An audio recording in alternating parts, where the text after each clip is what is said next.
بسم اللہ الرحمن الرحیم۔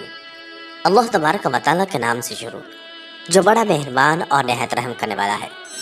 پیارے دوستو، آج کی اس ویڈیو کے اندر ہم آپ کو بیان کریں گے کہ خرگوش کس قسم کا جانور ہوتا ہے اور اللہ تبارک و تعالیٰ نے اس کے اندر کون کون سی خصوصیات رکھی ہیں، اور ایسی کیا وجہ تھی کہ اس کا گوشت حلال ہونے کے باوجود حضور نبی کریم صلی اللہ تعالی علیہ وسلم نے اس کا گوشت کھانے سے اعراض فرمایا۔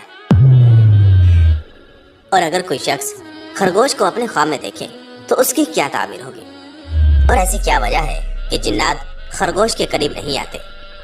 پیارے دوستو، ان تمام سوالات کے جوابات آپ کو قرآن و حدیث کی روشنی میں دیے جائیں گے، لہٰذا ہماری آپ سے یہ گزارش ہے کہ ہماری اس ویڈیو کو اینڈ تک ضرور دیکھیے گا۔ خرگوش کے دونوں ہاتھ چھوٹے اور پاؤں لمبے ہوتے ہیں اور یہ پچھلی ٹانگوں سے ہی چلتا پھرتا ہے۔ پیارے دوستو، خرگوش ایک ایسا جانور ہے جو بکری کے چھوٹے بچے کے مشابہ ہوتا ہے، اور خرگوش کی خصوصیت یہ بھی ہے کہ وہ آنکھیں کھول کر سوتا ہے۔ جب شکاری اس کو پکڑنے کے لیے آتا ہے تو خرگوش کی آنکھیں کھلی ہوئی دیکھ کر یہ محسوس کرتا ہے کہ وہ جاگ رہا ہے تو وہ واپس چلا جاتا ہے۔ اور ماہرین حیوانات کا کہنا ہے کہ بعض اوقات مادہ خرگوش اپنے نر سے خود جفتی کرنے لگتی ہے۔ اس کی وجہ یہ ہے کہ مادہ خرگوش میں شہوت کا غلبہ ہوتا ہے۔ مادہ خرگوش حالت حمل میں بھی جفتی کر لیتی ہے۔ خرگوش کے متعلق یہ بھی مشہور ہے کہ جب خرگوش دریا دیکھتا ہے تو فوراً مر جاتا ہے، اسی لیے اکثر یہ دریا کے کنارے پائے جاتے ہیں۔ اور خرگوش چارہ، سبزیاں اور پھل وغیرہ بڑے مزے سے کھاتا ہے۔ پیارے دوستو، اور اہل عرب کے نزدیک ان کا یہ عقیدہ ہے کہ خرگوش جنات کے قریب نہیں آتے، کیونکہ خرگوش کو حیض آتا ہے، اسی وجہ سے جنات اس کے قریب نہیں آتے۔ اور جانداروں میں سے 4 ایسے جاندار ہیں جن کو حیض آتا ہے۔ نمبر 1 عورت، نمبر 2 چمگادڑ، نمبر 3۔ پیارے دوستو، حضرت ابن عمر رضی اللہ تعالیٰ عنہ سے مروی ہے کہ نبی کریم صلی اللہ تعالی علیہ وسلم کی خدمت میں ایک خرگوش پیش کیا گیا تو آپ صلی اللہ تعالی علیہ وسلم نے اسے تناول نہیں فرمایا اور نہ ہی اس سے منع فرمایا۔ علامہ دمیری رحمۃ اللہ تعالی علیہ لکھتے ہیں کہ گویا نبی کریم صلی اللہ تعالی علیہ وسلم کا خیال یہ تھا کہ خرگوش کو حیض آتا ہے اور وہ گوشت وغیرہ بھی کھا جاتا ہے، جگالی کرتا ہے، مینگنی کرتا ہے، نیز اس کے دونوں پاؤں کے نیچے اور جبڑوں کے اندرونی حصے میں بال بھی پائے جاتے ہیں۔ اسی وجہ سے حضور نبی کریم صلی اللہ تعالی علیہ وسلم کی طبیعت خرگوش کے گوشت کھانے کی طرف مائل نہیں ہوئی۔ اور حضرت امام ترمذی رحمۃ اللہ تعالی علیہ روایت کرتے ہیں کہ حضرت خزیمہ بن جز رضی اللہ تعالیٰ عنہ سے مروی ہے، وہ فرماتے ہیں کہ میں نے ایک دن نبی کریم صلی اللہ تعالی علیہ وسلم سے خرگوش کے متعلق سوال کیا تو آپ صلی اللہ تعالی علیہ وسلم نے ارشاد فرمایا، نہ تو میں اسے کھاؤں گا اور نہ ہی اسے حرام قرار دیتا ہوں۔ راوی کہتے ہیں کہ میں نے عرض کیا، اس کی کیا وجہ ہے یا رسول اللہ صلی اللہ تعالی علیہ وسلم؟ تو آپ صلی اللہ تعالی علیہ وسلم نے ارشاد فرمایا، میرا خیال ہے کہ اسے خون یعنی کہ حیض آتا ہے۔ راوی کہتے ہیں پھر میں نے لگڑ بگڑ کے متعلق پوچھا تو آپ صلی اللہ تعالی علیہ وسلم نے ارشاد فرمایا، لگڑ بگڑ کو کون کھائے گا؟ راوی کہتے ہیں پھر میں نے نبی کریم صلی اللہ تعالی علیہ وسلم سے بھیڑیے کے متعلق سوال کیا تو آپ صلی اللہ تعالی علیہ وسلم نے ارشاد فرمایا، اسے کوئی بھی شخص جس کے اندر ذرا سا خیر ہوگا نہیں کھائے گا۔ خرگوش۔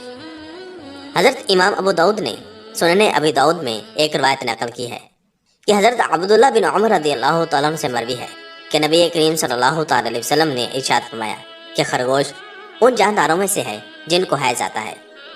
پیارے دوستو، ان روایات سے پتہ چلتا ہے کہ خرگوش کو حیض آنے کی وجہ سے حضور نبی کریم صلی اللہ تعالی علیہ وسلم کی طبیعت خرگوش کے گوشت کو کھانے کی طرف مائل نہیں ہوئی، لیکن اس کا مطلب یہ نہیں ہے کہ خرگوش حرام ہے۔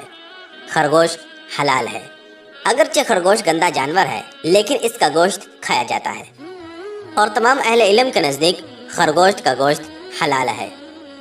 اور سنن ابی داؤد میں حضرت انس رضی اللہ تعالیٰ عنہ سے مروی ہے کہ حضرت انس رضی اللہ تعالیٰ عنہ کہتے ہیں، میں ایک طاقتور نوجوان لڑکا تھا، میں نے ایک خرگوش کا شکار کیا اور اس کا گوشت پکایا، پس مجھے حضرت ابو طلحہ رضی اللہ تعالیٰ عنہ نے اس کی ایک ران دے کر نبی کریم صلی اللہ تعالی علیہ وسلم کی خدمت میں بھیجا۔ چنانچہ نبی کریم صلی اللہ تعالی علیہ وسلم نے اسے قبول فرما لیا۔ اور ایک دوسری روایت میں ہے کہ نبی کریم صلی اللہ تعالی علیہ وسلم سے خرگوش کے گوشت کے متعلق سوال کیا گیا تو آپ صلی اللہ تعالی علیہ وسلم نے ارشاد فرمایا کہ خرگوش حلال ہے۔ اور ماہرین حیوانات کا کہنا ہے کہ خرگوش کا گوشت گرم اور خشک ہوتا ہے، پیٹ کو صاف کرتا ہے اور پیشاب اچھی طرح کھل کر آتا ہے۔ اور خرگوش کا گوشت ٹھنڈے مزاج والوں کے لیے بے حد مفید ہے۔ اگر خرگوش کا دماغ بھون کر سیاہ مرچ کے ساتھ ملا کر کھایا جائے تو راشا کے لیے فائدہ مند ہے۔ ناظرین محترم، ماہرین حیوانات کا کہنا ہے کہ اگر کسی ایسے شخص کو جو کہ ریشہ کی بیماری سے نجات پا چکا ہو اور اس کے کسی ایک عضو میں ارتعاشی کیفیت رہ گئی ہو تو اسے خشکی کے خرگوش کو بھون کر اس کا دماغ کھانے میں دیا جائے تو یہ اس کے لیے نہایت مفید ہے۔ اور جن لوگوں کو بستر پر پیشاب کرنے کی عادت ہو ان کے لیے خرگوش کا گوشت پابندی کے ساتھ کھانا مفید ہے۔ پیارے دوستو، راشا ایک ایسی بیماری ہے جس کی وجہ سے انسان کے ہاتھ پاؤں اور اس کا سر کانپنے لگتا ہے، اور بعض خرگوش کا گوشت خشک ہوتا ہے، اس لیے کہ انہیں چرنے کے لیے ایسی جگہ چھوڑ دیا جاتا ہے جہاں پانی میں گھاس وغیرہ رہتی ہے، جس سے ان کے گوشت میں خشکی پیدا ہو جاتی ہے بنسبت ان خرگوشوں کے جن کو گھر ہی میں چرایا گیا ہو، ان کا گوشت خشک نہیں ہوتا۔ پیارے دوستو، اور خرگوش کو خواب میں دیکھنے سے متعلق اہل علم کا کہنا ہے کہ اگر کسی شخص نے خواب میں دیکھا کہ اس نے خرگوش کا پکا ہوا گوشت کھایا ہے تو اس کی تعبیر یہ ہوگی کہ اسے ایسی جگہ سے رزق ملے گا جہاں سے اس کا تصور بھی نہ ہوگا۔ اور اگر کسی شخص نے خواب میں دیکھا کہ اس نے خرگوش کا شکار کیا ہے یا کسی نے خرگوش بطور ہدیہ دیا ہے یا اس نے خرگوش خریدا ہے تو ان سب کی یہ تعبیر ہوگی کہ اسے رزق کی دولت نصیب ہوگی۔ لیکن اگر خواب میں دیکھنے والا غیر شادی شدہ ہے تو اس کا کہیں سے رشتہ آئے گا، لیکن اگر وہ شادی شدہ تھا تو اس کے اولاد ہوگی یا اسے اپنے مخالف پر غلبہ اور کامیابی ملے گی۔ اللہ تبارک و تعالیٰ سے دعا ہے کہ اللہ تبارک و تعالیٰ ہم سب کو اپنے حفظ و امان میں رکھے اور ہمیں اپنی زندگی قرآن و سنت کے مطابق گزارنے کی توفیق عطا فرمائے، آمین۔ اللہ و رسولہ عالم۔ اللہ تبارک و تعالیٰ اور اس کے محبوب صلی اللہ تعالی علیہ وسلم زیادہ بہتر جانتے ہیں۔